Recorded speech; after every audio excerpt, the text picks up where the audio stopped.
Olá, estamos aqui na TV Direta para dar início ao nosso programa Saúde. Como eu sempre digo, gente, nosso programa, porque esse programa não é o programa da doutora Eliana, este é o programa de quem nos espera toda quarta-feira e nos ajuda no dia a dia, com os telefonemas, com as mensagens, procurando saber sempre um pouquinho mais sobre saúde. E é esse o nosso intuito, né? Tentar ajudar as pessoas com informações para que elas adoeçam menos, né? E se previnam contra a maioria das patologias. E hoje não é diferente, hoje um programa inédito, com uma convidada que veio só uma vezinha aqui com a gente, mas muito atenciosa e carinhosamente aceitou o convite e retorna aqui aos estúdios da TV Direta. Então, estamos recebendo novamente, vou falar nossa amiga, tá? A doutora Thaís, né? A doutora Thaís é médica, geriatra aqui na nossa cidade há pouquinho tempo.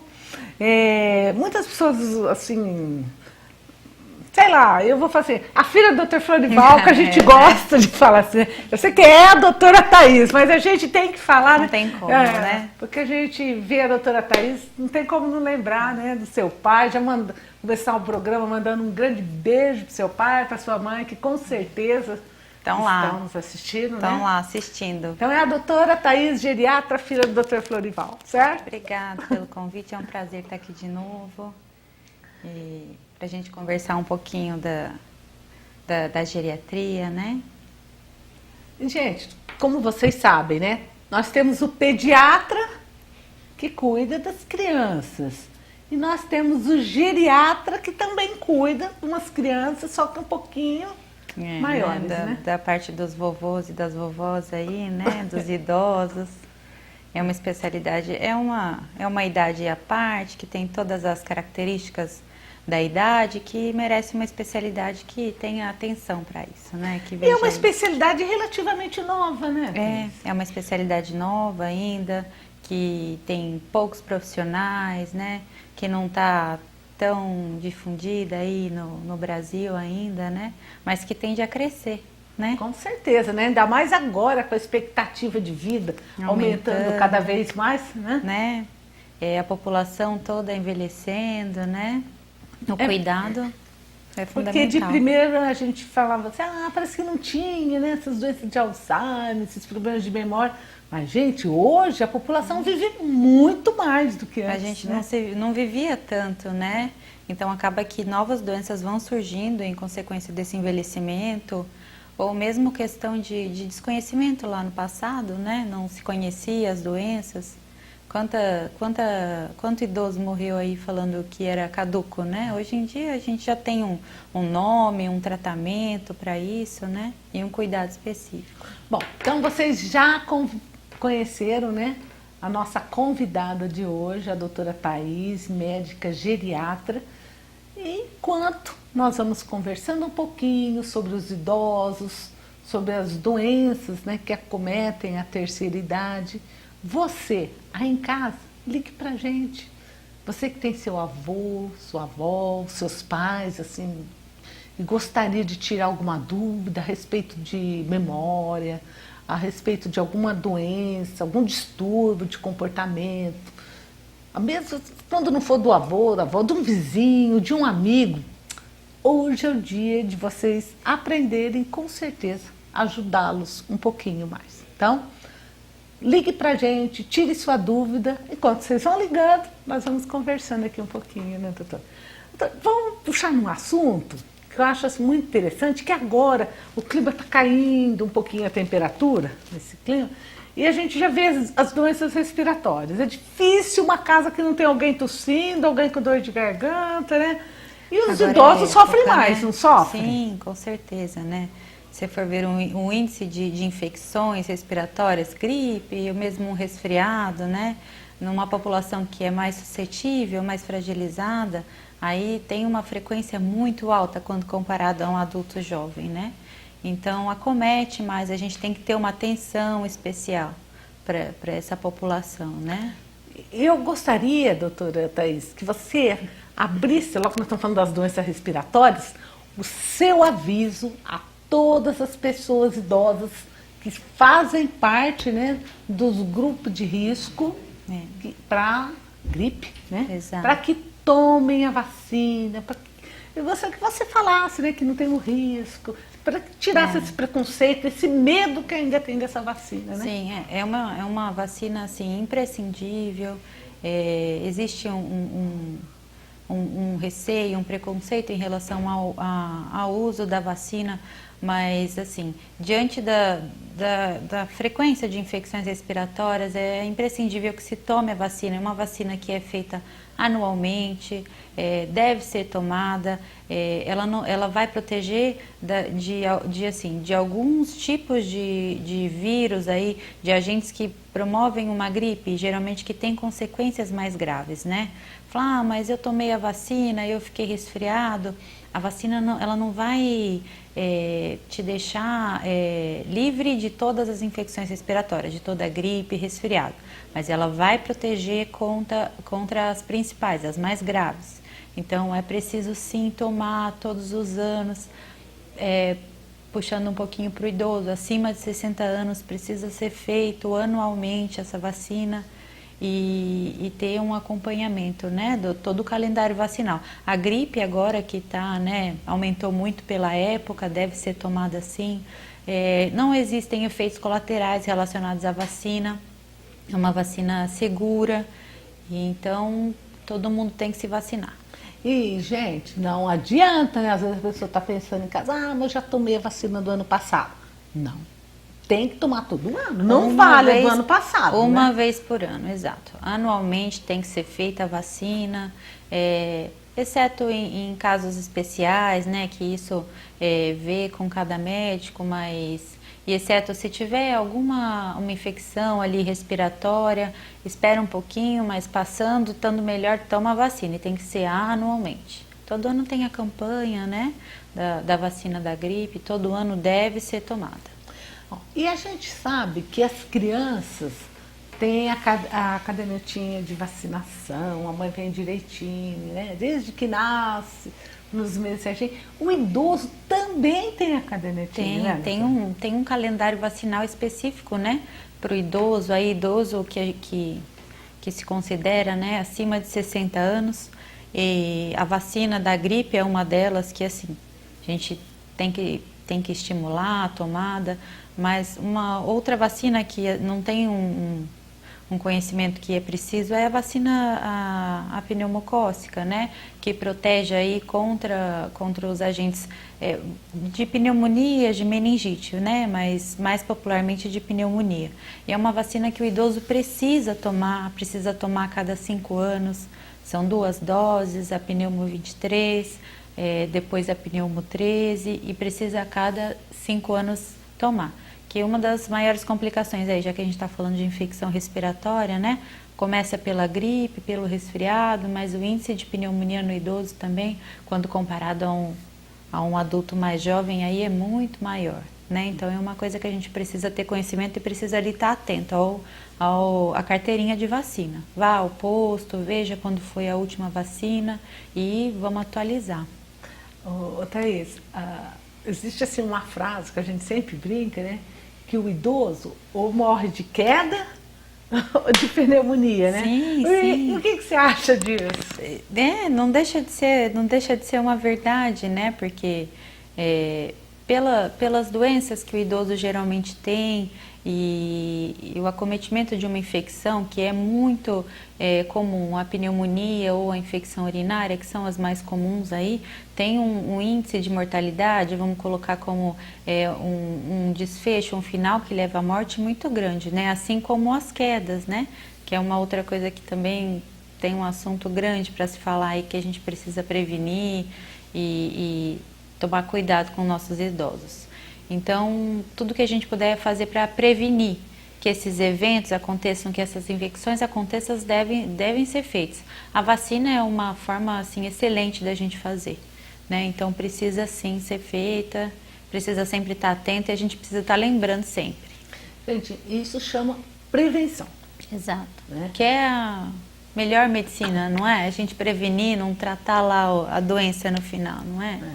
E eu falo assim, às vezes o idoso não quer usar uma bengala, não quer usar um andador, mas, gente, é tão melhor você andar de bengala Sim. do que ficar acamado. Com certeza, né? Fêmur. Passar por uma cirurgia de fêmur aí, meu pai pode falar muito mais, mas que é, né, uma cirurgia aí de médio porte. Então, tudo que a gente puder fazer para prevenir as quedas também, né? Adequar o ambiente que o idoso mora, usar auxiliar de marcha, né? Ver com o médico, com o fisioterapeuta, em relação a qual é o melhor auxiliar de marcha, ou uma bengala, ou um andador. Existem vários tipos, cada uma específica para cada paciente. O calçado do idoso, né? O idoso gosta tanto de usar chinelo, é uma coisa que proporciona tanto aumento das quedas. A gente tem que ser muito cuidadoso e adequar esse ambiente para que a gente previna, né? Todos esses eventos. Tem todo um aparato e tal. Existem até lojas que têm produtos voltados aos idosos, não tem? Sim. Tem lojas específicas que vão mexer com toda essa parte de auxiliar de marcha, de bengalas, andadores, né?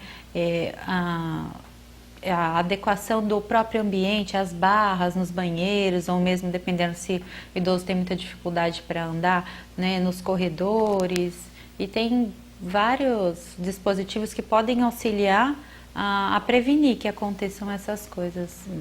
Primeiro, todo mundo gostava daquelas casas de 2, 3 andares, cheio de escada. Pois é. Hoje a casa plana é o ideal, né? A casa plana, sem tapete, né? Sem muitos móveis de centro que possam dificultar ali o trajeto do idoso que já tem uma dificuldade de andar, associado a uma dificuldade de enxergar, né? Animais de estimação também, eles propiciam muito risco de queda, eles devem sim estar presentes, né? A convivência com qualquer faixa etária, no idoso não é diferente, mas sempre tomar o cuidado, tudo isso a gente tem que pensar.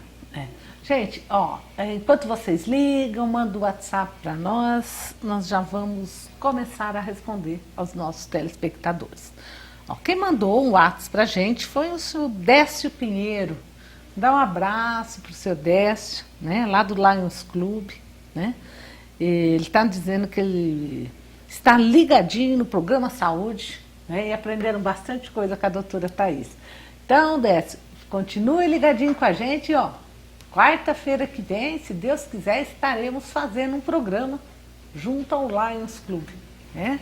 Então, continue com a gente aí. Muito obrigado pela sua participação. Obrigada, Décio. Boa noite, doutora Eliane e doutora Thaís. Doutora, minha mãe está atacada com gripe. Sempre que ela toma vacina, a gente tem a impressão que ela piora. Isso é normal? Eu sou a Alessandra Palmarim, da Coab 2. Oi, Alessandra, obrigada pelo contato.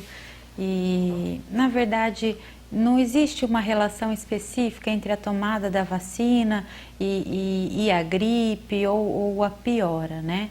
É uma época que tem muita infecção respiratória, tem muita gripe. E como eu falei agora um pouquinho atrás, a vacina ela é tão importante porque ela previne das formas mais graves dessa gripe. Então, assim, eu acredito que essa piora talvez seja uma relação entre a época, que é muito comum pegar uma infecção, pegar uma gripe, do que a própria vacina diretamente. A reação da vacina é muito pequena, não daria um quadro respiratório assim tão importante, muito menos pioraria, né? O que a gente não recomenda é o uso, fazer a aplicação da vacina quando está com um quadro ali, alguma infecção no momento, né? Espera um pouquinho, depois você aplica a vacina. Mas é importante a gente falar também que o idoso, muitas vezes ele pode pegar infecção sem febre, né? Sim. No envelhecimento aí, né, no normal, né, que a gente tem do idoso, a gente tem um decréscimo da temperatura. Um adulto jovem tem uma temperatura maior do que um idoso. Então, às vezes, ele pode até ter uma elevação da temperatura, só que ele não chega aos índices de febre, aquele 37,8, 38 que a gente considera. Também por uma imunidade um pouquinho mais baixa, nem sempre ele faz essa reação de febre. Então, febre não é um parâmetro muito bom que a gente considera que precise ter no idoso, né? Fala assim, não, mas está com tosse, mas não fez febre, tem uma pneumonia? Pode, é muito comum, na verdade, não é tão incomum não ter a febre e ter um quadro associado, né? E muitas vezes infecções de urina, e se manifestam só com distúrbio de comportamento, Exatamente, sonolência, exatamente. O que torna, eu acho que a geriatria um pouco aí particular é justamente isso. Os sintomas que se apresentam como típicos em outra faixa etária nem sempre são típicos no idoso, né? Uma pneumonia sem febre, uma infecção urinária sem os sintomas de infecção urinária, que é a ardência miccional, né? Ou dor na barriga, dor abdominal. E, então, assim, geralmente eles se apresentam com alterações né, do comportamento. O idoso pode ficar mais sonolento, deixar de comer. Se o idoso já tem alguma coisa ali de base, muda o comportamento, fica mais agressivo, muda o usual dele, né? Então, isso a gente sempre tem que estar atento. A Fofa ligou pra gente também, como sempre, ó, parabéns pelo programa Saúde, né? Hoje temos que assistir com nossos pais. Para aprender, temos a ter uma boa velhice. Mas você vai demorar bastante ainda, viu, Fofa? Mas é bom ir já aprendendo, né, Fofa, desde já, para ir prevenindo e passando aí para os nossos pais, para que eles também previnam tudo isso. E eu sei que você cuida tão bem, né, dos seus pais, da sua mãe, né? Eu já deixo registrar também um abraço para eles. Então vamos lá. O João Luiz do Centro gostaria, doutora, de ter algumas orientações o que fazer para não ter a doença de Alzheimer. Parabéns pelo programa e eu sou amigo do seu pai, o doutor Florival. Então fala para o João Luiz. Oi, João Luiz, obrigada pelo contato.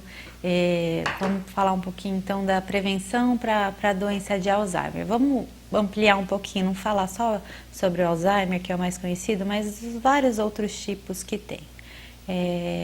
São medidas que, na verdade, elas vão caber em todas as doenças, desde a pressão, do diabetes, que começa ali com um estilo de vida, com uma alimentação saudável, prática de atividade física, prevenção de doenças, né? Para o Alzheimer, para a parte das demências especificamente, manter sempre uma mente funcional, uma mente ativa. Então, ser uma pessoa ativa em relação ao trabalho, às atividades diárias ali, também em relação à leitura, exercitar essa mente, para que ela sempre, em funcionamento, ela previne que a gente desenvolva, né, algum distúrbio, alguma doença específica. Mas, assim, em geral, a base, né, de tudo é o estilo de vida. Tem certos joguinhos também que a gente fala. Tem a parte de leitura, cruzadas, né? Exato, né? Que é tudo o exercício, né, da memória, desde de atividades, né? Caça-palavra, também tem os joguinhos que estimulam, mas assim, também a leitura, né? A leitura ali do jornal, de uma literatura, a interação com outras pessoas para manter essa mente, tá sempre se atualizando, isso também é importante. A gente tem que tirar da mente, nossa, a ideia de que envelhecer significa adoecer. Sim, não. O envelhecimento, ele não é acompanhado de doença. O envelhecimento é um processo natural. As doenças podem vir acompanhadas. É por isso que a gente está aqui, né, conversando justamente para prevenir que elas venham a aparecer. Mas assim, a gente tem um conceito específico de senescência e senilidade, que um é o envelhecimento normal, sem nenhuma doença, né? O outro já vem com doenças associadas. Então, nunca uma alteração vai ser normal, né? Mesmo no idoso. Falar, tá com esquecimento. não é normal no idoso esse esquecimento, provavelmente alguma causa tem. Não necessariamente uma doença de Alzheimer, mas várias outras coisas que podem causar. Então é uma coisa que a gente sempre tem que estar atento, né? Qual, assim, a idade do seu paciente mais idoso que você atendeu? O mais idoso Cento e... era, se eu não me engano, 101 anos, né? E era um paciente... Bom, eu sou suspeita para falar de idoso, porque eles são cativantes. Mas era um paciente especialmente cativante, que chegou ali na idade de 101 anos e não tinha tantas doenças, se cuidava, era ativo ainda dentro da limitação da própria idade, né? Mas é até gratificante ver o envelhecimento assim, chegar a 101 anos com a saúde, né? Que é isso que a gente batalha, que é isso que a gente quer, né? Parece que o idoso mais velho do Brasil tem 114 anos, né? Não é fantástico? Mas vamos lá, ó. A Dona Lourdes, da São Domingos. Ela tem 65 anos. Ela diz que ela faz academia 5 vezes por semana. Olha só que maravilha. Tem uma artrose, doutora, né, no dedão da mão direita. Gostaria de saber se tem remédio para parar de doer. Boa noite e um bom programa para hoje. Obrigado pela pergunta. E, Dona Lourdes.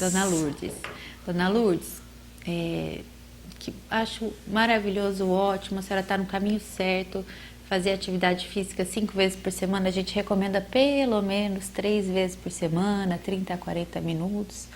E em relação à a artrose ela tem um tratamento que dá para prevenir que ela se agrave e tem muitas medicações que podem controlar a dor, né? Tudo precisa ser visto, que tipo que é, onde está localizada, para a gente conseguir fazer o tratamento adequado, mas tem sim. E assim, uma das principais coisas que é a atividade física, que está dentro desse tratamento dessa artrose, a senhora já está 100% aí. Mas tem tratamento sim, ninguém consegue viver bem com dor, então tem muita medicação que a gente consegue fazer para controlar melhor essa dor e controlar a própria doença, a artrose, né? É porque tem muita gente que fala, mas dói mesmo, isso é assim, isso é um desgaste, tem que acostumar com a dor. Não, ninguém vive bem com dor, não é? E a medicina, eu acho que tem um arsenal tão grande hoje de medicações para fazer o controle, né? Uma das coisas que a gente deve fazer é justamente esse controle agressivo desses sintomas e principalmente dor.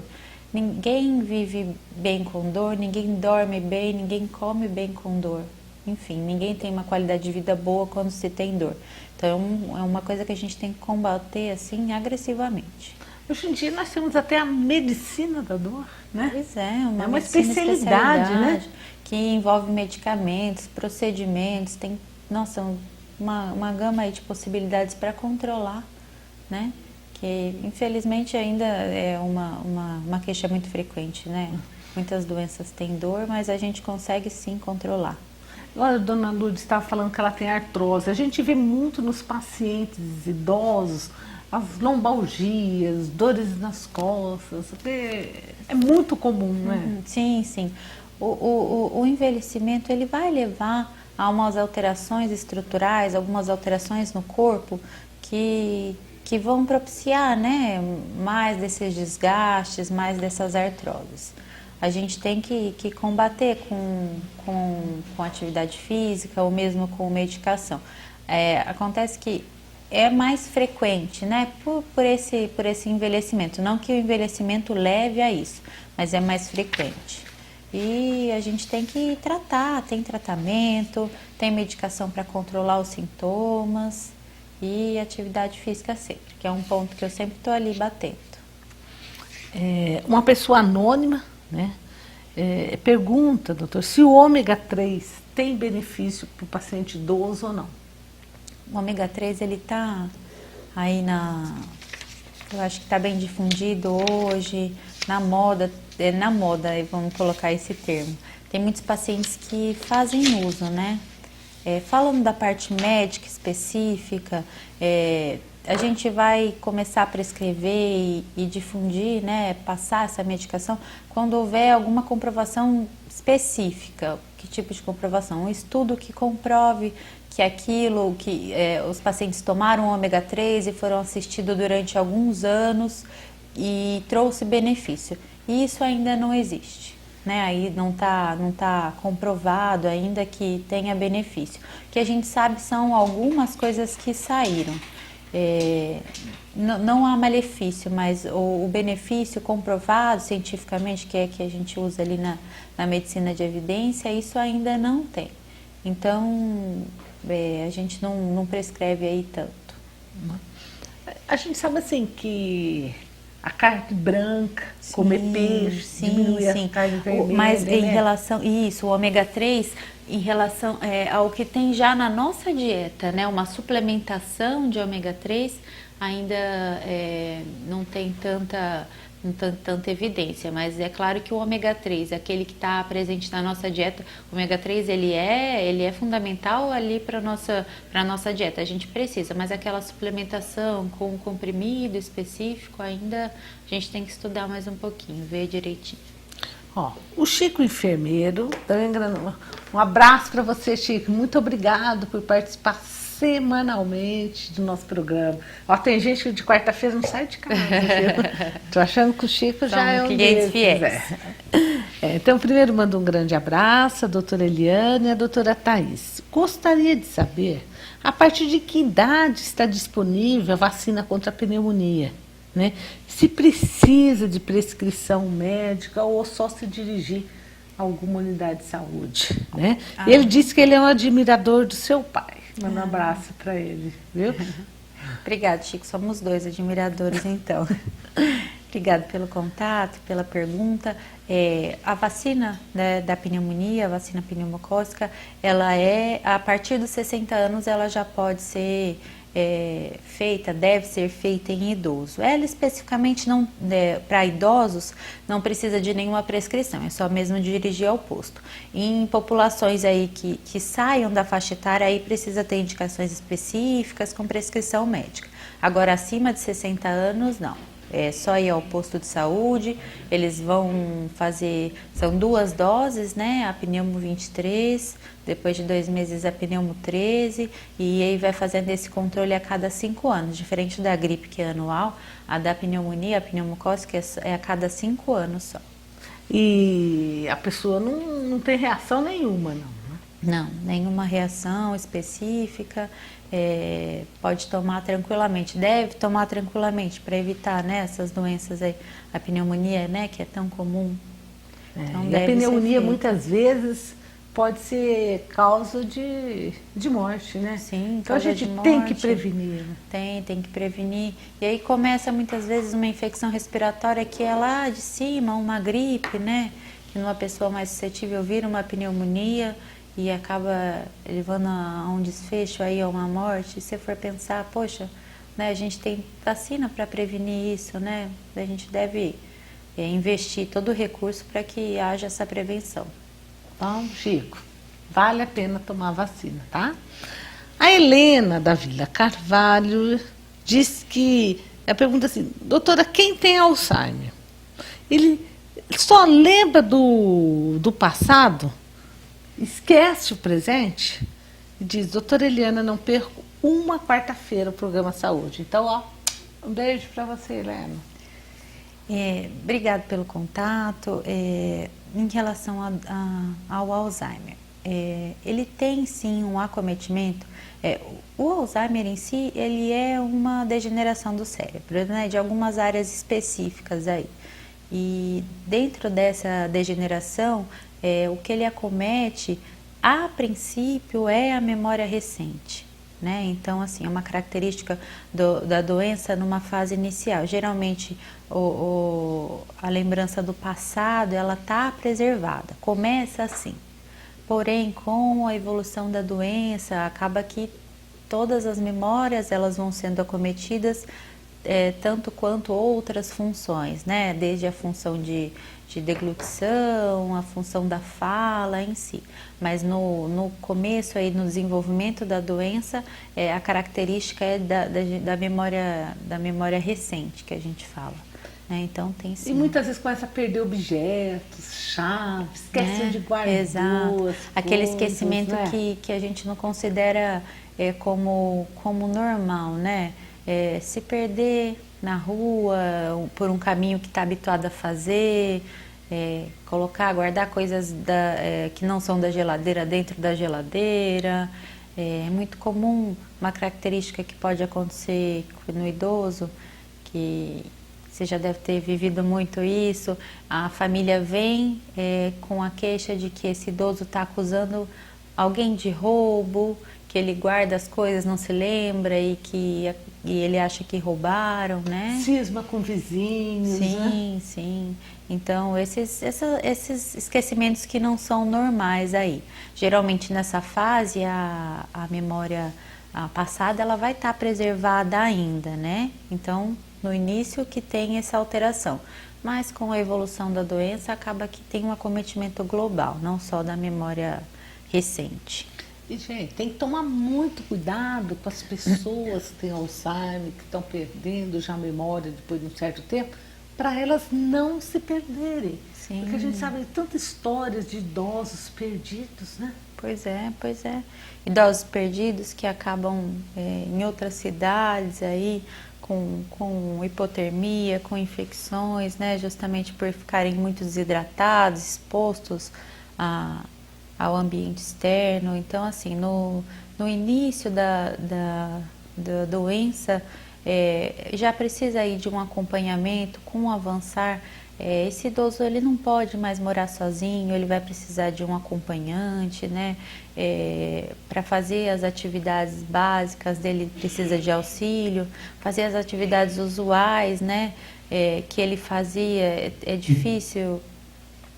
Eu sei que mas em relação a dirigir carro, né, os idosos são muito resistentes a parar de dirigir, mas oferece muito risco. Então são coisas que a gente tem que tomar cuidado e cercar esse idoso de cuidado para que a gente previna, né, que aconteça coisas piores aí. Mas a legislação, ela tinha que fazer algo para os idosos em relação à habilitação, né? Tinha. Porque é complicado você ver assim, que eles vão renovar a carteira de habilitação e eles renovam.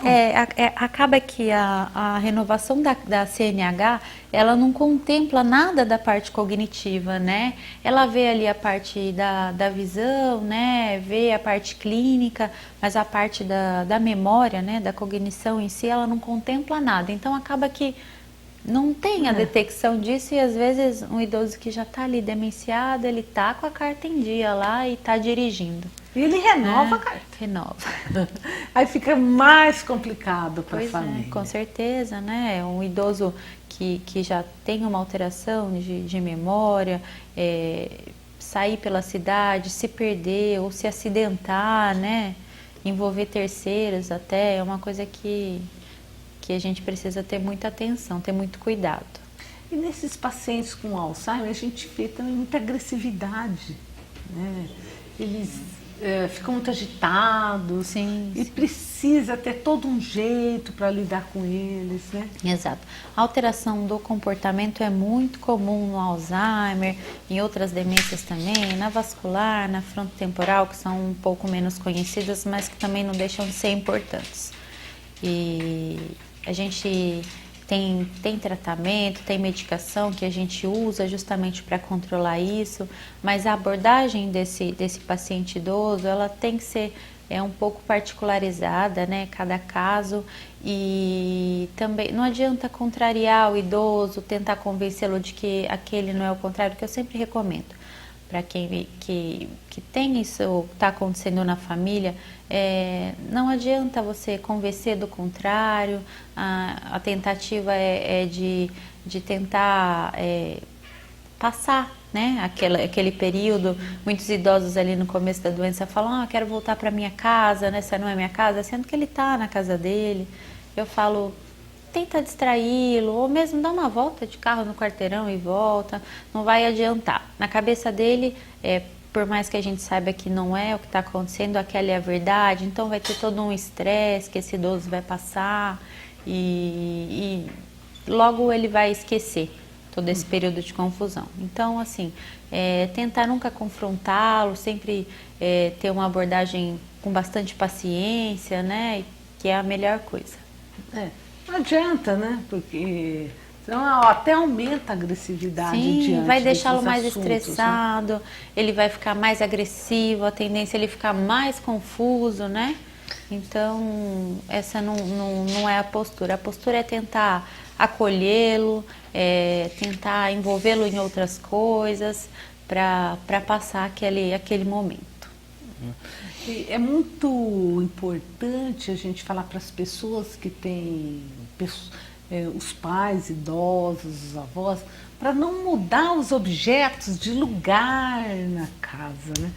Tem gente que tem mania de trocar o sofá, virar o sofá para um lado, né? Hoje eu vou pôr a cama de assim, parece que mudou o ambiente, e isso é muito ruim, né, para a pessoa idosa. O ambiente que o idoso vive, geralmente tem um vínculo muito grande.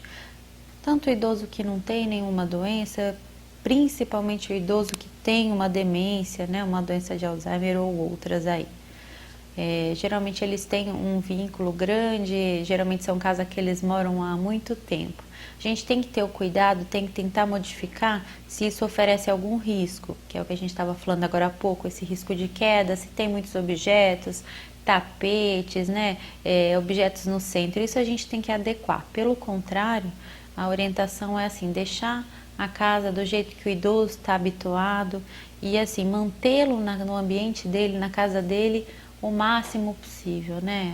É uma situação muito frequente quando o idoso apresenta um Alzheimer e precisa se arrumar em relação ao cuidado, né? Geralmente os filhos revezam em relação a esse cuidado. Casa, né? Casa de cada um, né? Para revezar, esse cuidado ele tem que ser dividido porque é uma sobrecarga muito grande. Mas se conseguir manter esse idoso no ambiente dele, vai trazer muito benefício. O Reginaldo ligou para a gente lá do Pôr do Sol. Ele disse que ele vai fazer 50 anos. Ele faz assim, tratamento, sempre tem dor horrível nos rins. Já é da idade, doutora? Mas 50 anos é muito novo, né? Para mim é um jovem. Não, dor nunca é normal, né? Sempre tem que ter uma justificativa, a gente procura uma causa e principalmente combate, né? Tenta combater essa dor. Como a gente estava falando agora há pouco, a idade, ela não vai levar a nenhuma doença. Então, não é normal ter dor, não está relacionado à idade, ainda mais que você é jovem. Procure seu médico, veja de onde é essa dor, será que é dos rins, pode ser da coluna, né? Tome as medidas específicas do tratamento para tentar reverter a situação e tratar essa dor. Mas relacionado ao envelhecimento, nunca é normal. Não é porque a gente envelhece que a gente vai ter problema de memória, que a gente vai ter dor, que a gente não vai enxergar bem. Boa noite, doutora Eliane e doutora Thaís. Sou o Pedrão Piscina. O Pedrão também já está virando o nosso telespectador assíduo, ele e a família, certo? Gostaria de saber os principais sintomas iniciais do esquecimento e se tem alguma idade mínima para começar, né? Para a gente já iniciar o tratamento. Parabéns pelo programa e pela surpresa dessa nova médica beneficiando nossa cidade. Obrigada pelo contato, Pedro. Em relação aos sinais aí mais comuns, né, principalmente vamos falar um pouco do Alzheimer, que é o mais comum, né, o mais conhecido. O Alzheimer tem a característica de acometer aí, usualmente, idosos na 7ª, 8ª década, 70, 80 anos. São idosos um pouquinho mais velhos. E ele começa principalmente, vamos colocar a maioria dos casos, né? Tem, claro, casos individuais, particulares, com esse problema, essa dificuldade de esquecimento de fatos recentes aí, né? Fatos que são cotidianos e que esse idoso acaba esquecendo. Existem casos específicos que se apresentam em idade mais jovem, né, aí abaixo de 60 anos, mas eles são mais raros, né, a maioria geralmente nessa faixa, 70, 80 anos, né, até um pouco mais em alguns casos, e geralmente o esquecimento e acometimento de alguma função executiva, a dificuldade de fazer alguma coisa, né, andar ou se vestir, esse tipo de coisa, que é o caracteriza a demência, né? A Rosa Maria da São Domingos também ligou para a gente e disse, ó, liguei para falar para a doutora Thaís que fiquei muito contente de saber, doutora, que você é filha do doutor Florival, que ele é meu amigo e meu médico. Tenho muita gratidão por ele, pois nos momentos mais difíceis, no acidente de meu filho, foi ele nosso anjo da guarda, sempre passando informação precisa e nos acalmando. Rezo muito para o seu pai, doutora Thaís. Siga os passos dele, pois serás uma grande médica e um grande ser humano.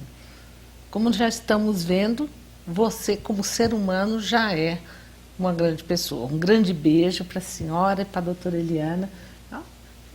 Obrigada muito pelo bom carinho. Ouvir isso do pai, né? Com certeza, né?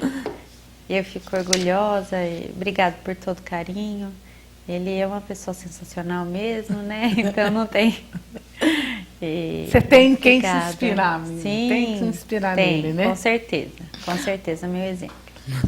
Ó, o Otávio da Coab 2, de 78 anos, tem o pai dele. Doutor, nessa idade, meu pai ainda deve tomar a vacina da gripe? Sim, claro. É um jovem anualmente, 78 anos, a melhor idade aí, mas deve tomar, independente da idade, principalmente nos idosos, mais idosos, né? E que eles geralmente ficam mais fragilizados, uma gripe nem sempre é só uma gripe, pode desenvolver uma pneumonia, um quadro mais grave. Deve-se sim fazer a prevenção, tomar a vacina anualmente. Também veio uma pergunta aqui, ó, do Helenir Monteiro. Gostaria de fazer uma pergunta para a doutora Eliana. Então vamos lá, ó. Doutora, tive um problema no joelho. A doutora Camila, lá do NAI da Santa Rosa, me encaminhou para um ortopedista. Fui no PPA e fui informada que tem ortopedistas afastados, que não estão agendando mais consulta esse ano, só para dezembro. Eu tenho um derrame no joelho, tenho bico de papagaio. E, por favor, como diretora de saúde, me ajude. Sou diarista e sou totalmente dependente do meu trabalho. Desde já, obrigada e parabéns pelo seu excelente programa. Bom, Eleni, essa informação não procede, porque nós já fizemos reunião, inclusive com a Vilma, lá do PPA, já foi conversado que precisa acolher todos os pacientes e resolver esse tipo de problema como o seu. Você deve procurar novamente o PPA, pode falar com a Vilma, né, que inclusive que fui eu mesma que disse isso. E nós temos uma reunião agendada, inclusive para amanhã à noite, com todos os ortopedistas, né, onde nós vamos tentar sanar esses problemas que infelizmente ainda acontecem na nossa cidade e melhorar essa demanda reprimida. Mas você pode procurar a Vilma, que ela já recebeu as novas orientações para resolver esses tipos de problemas como o seu, tá? E se não for resolvido o seu problema, estou à inteira disposição para que me procure pessoalmente. Um abraço e obrigado, viu, Elenir, pela pergunta. Mas vamos lá. Oi, boa noite, doutora Thaís. Quais os cuidados para cuidar das pessoas com mal de Alzheimer? Porque eu sei que tem que ter mais dedicação, às vezes tem algum cuidado psicológico, porque eles esquecem de tudo, né, doutor? E eu gostaria de saber por que eles veem coisas, né?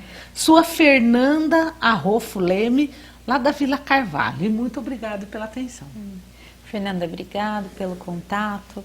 Vamos falar então um pouco dos cuidados em relação ao paciente com Alzheimer, que realmente são cuidados muito amplos, né?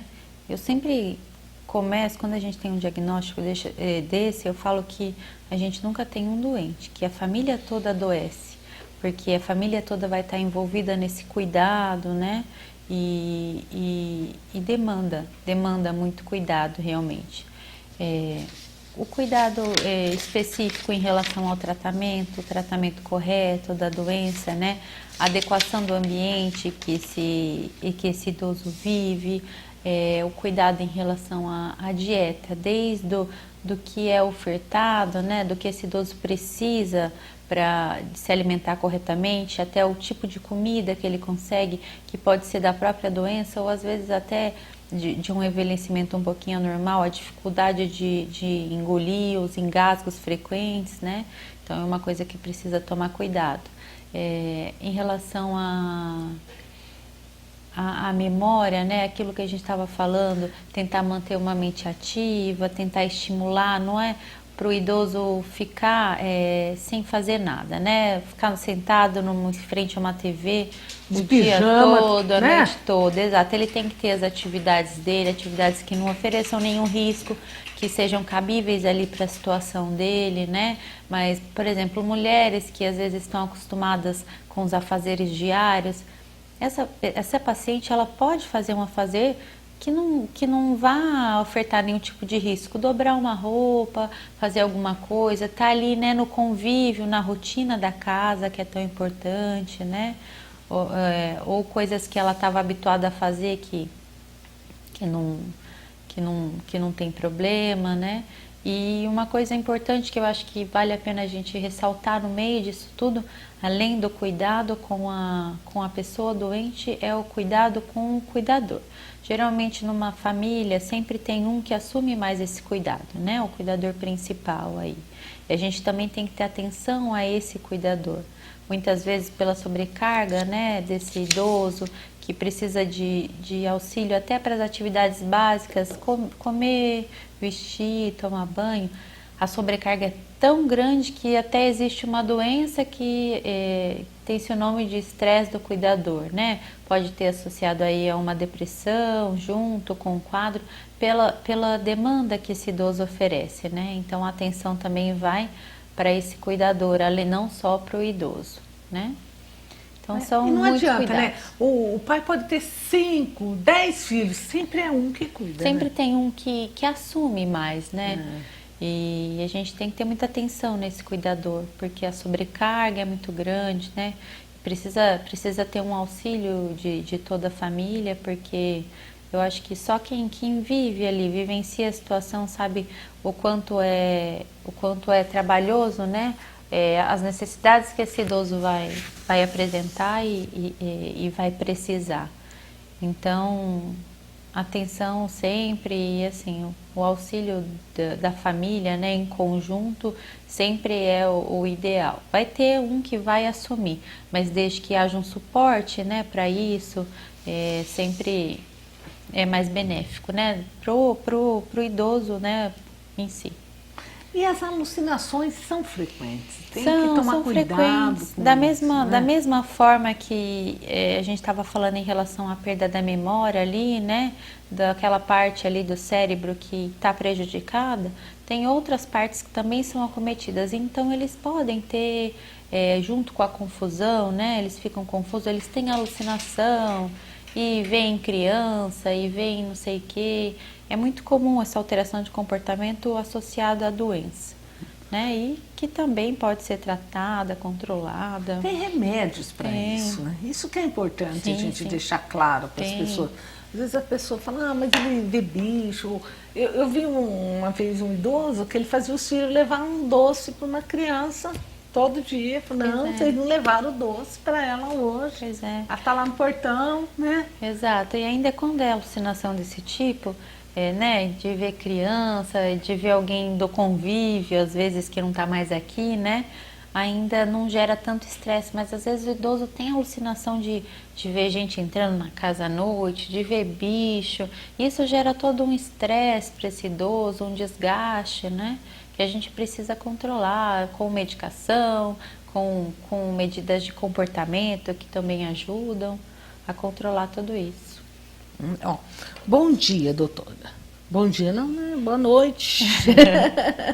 Mas tudo bem, vai que ela vai, né, assistir amanhã, então boa tarde, vou falar. É o Fábio, lá da Santa Clara. Ele diz assim, ó, estou tomando vitamina D e residronato de cálcio. É normal, homem com 34 anos já ter osteopenia? Será que eu preciso ser investigado? Olha, tão jovem assim, uma alteração do metabolismo ósseo aí, não é o esperado. Então, eu acredito que vale a pena uma investigação complementar aí desta osteoporose, né? O tratamento em si, você está com um excelente tratamento, né? Que é a reposição, que é a medicação específica, a suplementação de vitamina D e uma dieta rica em cálcio. Mas não é o comum, né? Eu acho que vale a pena conversar com seu médico em relação aí a alguns exames complementares que pode ser que você até tenha feito aí nessa investigação, porque não é a apresentação usual da doença. A Ana da Santa Rosa, ela pergunta assim, se geriatra, doutora, só atende consulta particular ou se geriatra também atende convênios?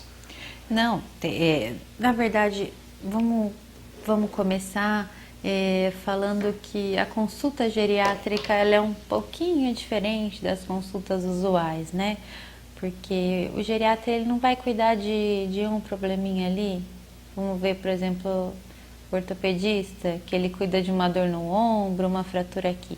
O geriatra, ele vai cuidar do todo, né? Desde a pressão, do diabetes, dos problemas de memória, do problema de depressão. Então, acaba que a consulta se estende um pouco mais. Existem, claro, geriatras que atendem a convênio, mas por essa consulta ser um pouco mais demorada, requer mais atenção, tem vários testes que a gente usa, né? Acaba que fica um pouco mais difícil a gente trabalhar assim. Então, tem sim os dois, mas por essa consulta ser um pouco mais demorada, talvez não seja tão frequente, né, o convênio para o geriatra. Geralmente a consulta de um geriatra é quase 1 hora, não é?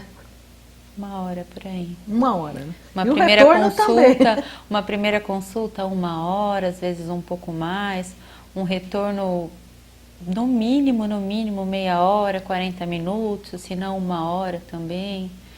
Então, porque a gente não cuida de um problema, né? A gente vai vendo tudo ali, ou mesmo quando não tem problema, o acompanhamento de tudo, né? O segmento de tudo, então demanda maior tempo. Você sabe que eu tenho uma amiga geriatra, o paciente entra para consulta, ela para ele ir ao banheiro, volta, Sim. continua a consulta, para beber água, comer, mas porque é algo que vai, né? Se são estende, né? muitas coisas que a gente tem que abordar, testes que a gente tem que aplicar, o exame físico, que existem exame físico, o exame, né? Examinar o paciente específico, né? Tem o teste que vai avaliar o equilíbrio e a marcha do idoso, tem o teste que vai avaliar a memória, tem o teste que vai avaliar a depressão, né? Então você vai acrescentando isso à consulta e vai um tempo maior, uma atenção maior aí, né? Bom, a Raquel ligou para agradecer em nome de toda a equipe de enfermagem do Lar dos Velhinhos, agradecer a doutora Thaís pelo excelente trabalho prestado. Eu que agradeço eu falo que eu acho que quem ganha mais é a gente, né? Cuidando dessa população que precisa e eles têm tanto a oferecer. Eu que agradeço por poder estar presente e dando um pouquinho de cuidado para eles que merecem muito mais, né? Eu lembro que quando você veio aqui, né, pela primeira vez, você disse que ia realmente desenvolver um trabalho lá no Lar dos Velhinhos. Eu fui. E cumpriu, né? Eles me receberam super bem. Só tenho elogios em relação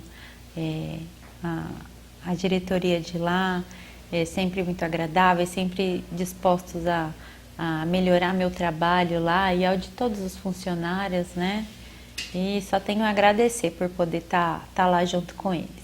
Ó, o José dos Reis, ele quer saber, doutora, se quem tem familiares com problemas de Alzheimer, se alguém da família também pode ter. Ele tem 48 anos e manda um abraço para a doutora Eliane e para a doutora Thaís.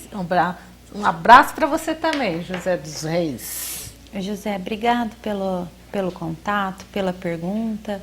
E assim, a doença de Alzheimer, ela tem sim uma predisposição genética, mas principalmente nos casos em que o Alzheimer que se apresenta muito cedo, né, antes dos 60 e o pré-senil. Aí essa parte hereditária é muito importante. Nos mais, que é o mínimo, né, que é o menos frequente, o incomum. No mais frequente, existe uma hereditariedade aí, mas é muito menor quando comparada ao outro. Mas, na dúvida se tem caso familiar ou não, vamos prevenir, exercitar a mente para não desenvolver. E tomar cuidado com a alimentação, né? Alimentação, atividade física, os hábitos, né? Bebida, cigarro, tudo isso, a gente trabalhar na prevenção para que minimize ainda mais esse risco, né? Quando há. Ó, a Maria Vieira da Santa Rosa disse que o marido fez uma cirurgia do coração, né? Toma remédio e não pode ficar sem. Mas ela não tem encontrado o remédio e está sem condições, né, de comprar. E é um remédio que controla a batida do coração, né? E o que ela pode fazer? Ó, Maria, você realmente tem razão. Ficar sem o medicamento, né? Principalmente uma pessoa que já operou do coração. Não se e deve. um remédio tão importante, Com certeza. né? Que é para arritmia, ele não pode ficar sem de maneira alguma. E sempre tem algum jeito, né? Se não tiver nenhum remédio similar. Exato, lá, né? Existem várias outras, dentro da mesma classe de remédio, alguma outra que dê para substituir, né? Que não vá interferir no tratamento. Primeiro você deve procurar, ver se não tem um similar ao medicamento, né? Se não tiver, tem que procurar ajuda, nem se for ajuda jurídica, mas você não deve ficar sem dar o remédio ao seu esposo. Não se deve. Né?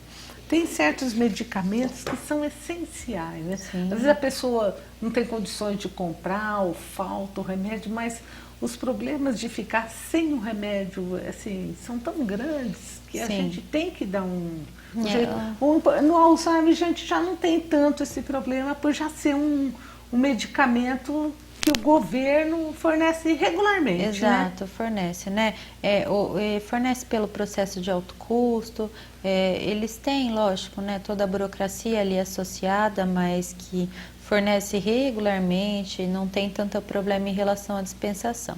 Outras medicações que não estão no alto custo, mas que fazem parte aí do sistema público, às vezes que não se encontra na rede, converse com o médico que faz o acompanhamento, veja se existe alguma medicação da mesma classe ou outra classe que vá ter esse efeito, que não prejudique o tratamento, né? A gente parte do princípio que se a medicação foi prescrita, que ela é necessária, né? A gente tenta minimizar aí ao máximo de medicações para que a gente faça uso crônico. Então, tentar uma alternativa. Outra pessoa que mandou aqui um WhatsApp pra gente, eu sempre falo que às vezes as pessoas esquecem de deixar o nome e a gente não tem o contato, né? Então a gente fala nosso telespectador anônimo. Então ele diz assim: boa noite, parabéns pelo programa. Doutora, meu pai tem 57 anos, sempre teve uma vida ativa, nunca fumou, nunca bebeu álcool, mas hoje ele tem tudo, mesmo tendo uma vida tranquila. Hoje tem problema de colesterol, de diabetes, de triglicérides, já está tomando 12 remédios. Faz o acompanhamento no NAI e no serviço público. O caso dele, será que não é procurar um geriatra para ver se diminui um pouco esses remédios?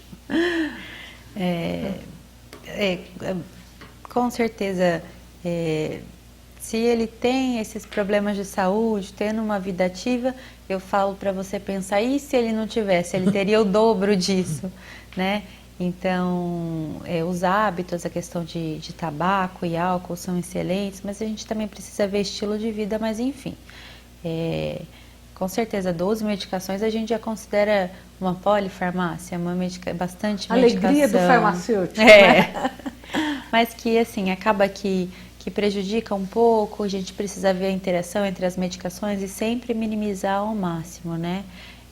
O acompanhamento geriátrico... E o pai dele é jovem, 57 anos, jovem, né? muito jovem. Vai beneficiar, lógico, né? Se a gente conseguir de alguma forma minimizar, né? O tratamento que ele faz sempre vai ter benefício, né? Minimizar o número de medicações, otimizar aí ao máximo, né? E para prevenir, justamente, ele tem 57 com essas doenças, a gente tem que batalhar e prevenir que ele tenha complicações dessas doenças, né? E aí eu acho que é importante justamente o segmento médico, né? Com o geriatra ou com o clínico, né? Porque tem gente assim, ó, que tem o neurologista, o cardiologista, o pneumologista, o reumatologista. Aí são tantos médicos, Não, né? E cada um quer cuidar só da parte dele. Exatamente. E às vezes precisa de um maestro, assim, tipo um geriatra, para gerenciar clínico, ali, né? Para ver. Aí chega o paciente com 5 receitinhas, com um remedinho da primeira receita que conflita com o da última, né? E eu acho interessante o cuidado da geriatria, porque ela tende a centralizar esse cuidado, fazer todo o cuidado. É claro, a gente sempre vai precisar dos colegas especialistas, né, para dar, mas para justamente ali gerenciar, né, todo esse cuidado e ter ali o vínculo para que esse paciente seja aderente ao tratamento, né, tenha sempre um contato em relação a qualquer reação adversa, a qualquer problema que tenha.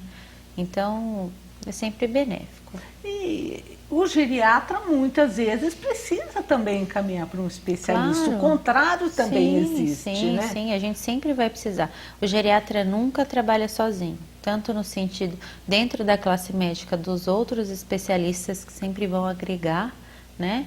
Também quanto em relação à equipe multidisciplinar, né? O geriatra depende muito da equipe, de uma fonoaudióloga, de uma fisioterapeuta, de uma terapeuta ocupacional, da equipe de enfermagem, né? Então, assim, nunca é um trabalho sozinho, isolado. Sempre vai precisar dos especialistas, sempre vai precisar de toda a equipe para fazer um cuidado adequado, né?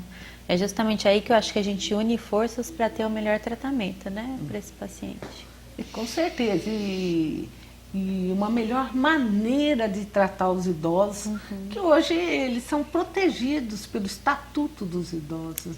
Né? O Estatuto dos Idosos que protege, aí vê, né, prevê os direitos dos idosos, né, em relação a maus tratos, que infelizmente é uma coisa assim tão frequente ainda, né, e auxilia, né, nesse cuidado, direito a medicações, né, então é preciso um cuidado especial com essa população. E lembrar aos nossos telespectadores que maus tratos, gente, não é só agressão física. Não. Né?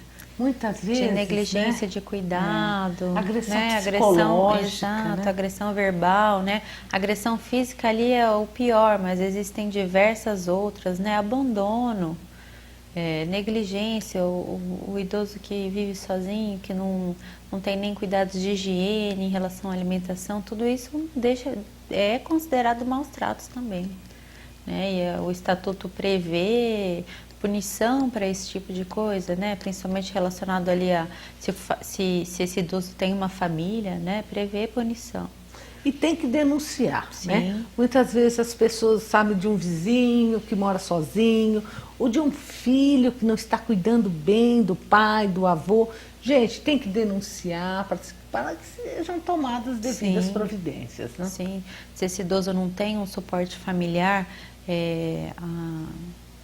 o órgão que compete ali, né, municipal, enfim, ele vai atrás que esse idoso garanta, né, os cuidados aí que são necessários, né, ou se tem uma família para que tenha um suporte social, um suporte de cuidado mínimo aí, né.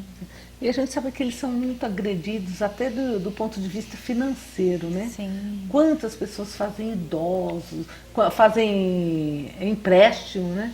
Em nome de idosos. De idosos, né? Quantas pessoas, às vezes familiares ou não, se beneficiam com com a aposentadoria do idoso, né? Às vezes quer manter esse idoso por perto por questão financeira, né? Isso tudo no Estatuto do Idoso é previsto com punição, né? E a gente precisa sempre estar atento. É uma queixa grave, né? Que a gente precisa ter fundamento, saber direitinho. Mas fazer a averiguação, né? Mas isso para os órgãos competentes. Tem que se sinalizar e verificar com o que está acontecendo. Eu falo assim, todo mundo quer ficar um dia idoso, né? Claro. Quem não quiser ficar, tem que morrer cedo, né? Exato. Então eu acredito que a gente tem que valorizar mesmo, respeitar, né? Sim. Para que a gente um dia seja respeitado. Com certeza. Eu gostaria de agradecer mais uma vez, né, a presença da doutora Thaís aqui. É muito bom a gente falar para os idosos, mostrar para as pessoas a importância do respeito, do cuidado com essa população que está se tornando cada vez maior, né? Não só no nosso país, mas no mundo. Mundialmente, né? E a gente vê que assim, a geriatria vai ser a profissão do futuro mesmo, né? Porque E estamos aqui para envelhecer bem, não é? envelhecer bem, ter uma velhice tranquila, qualidade com saúde, de vida, com para que certeza. a gente possa viajar bastante, né? Não é? Ter uma aposentadoria, se Deus quiser, Não é? não é verdade? Com certeza. Né? E eu vou passar a palavra para a doutora Thaís, então, para que faça as considerações finais, para que possamos terminar o nosso programa. Eu agradeço mais uma oportunidade da gente poder sentar, conversar, passar um pouquinho do dia a dia do geriatra aí para todos que estão assistindo, né? É um prazer sempre estar aqui com você, batendo esse papo. E só tenho a agradecer. Obrigada por todos que estão assistindo, mandaram mensagens aí.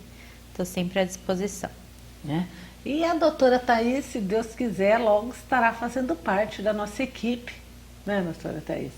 Na rede pública. Sim. Né? E estará também ajudando a cuidar dos idosos da nossa cidade. Com prazer. Já deixo aqui o convite, né? Para que logo você faça parte da nossa equipe. Obrigada. Né? Gente, ó, e a todos vocês que ligaram, estiveram com a gente aqui no nosso programa Saúde, eu vou registrar mais uma vez o nosso muito obrigado. Muito obrigada, doutora Thaís, um grande abraço ao pai da doutora Thaís, né, o doutor Florival, que com certeza está nos assistindo juntamente com a Mariângela, a mãe, né? E dizer, né, que a gente fica muito feliz em poder estar semanalmente do lado de vocês e entrar nos lares, né, que é o mais importante. Então vamos lá, fiquem com Deus, um grande abraço e até a semana que vem, se Deus quiser. Obrigada, Thaís. Obrigada.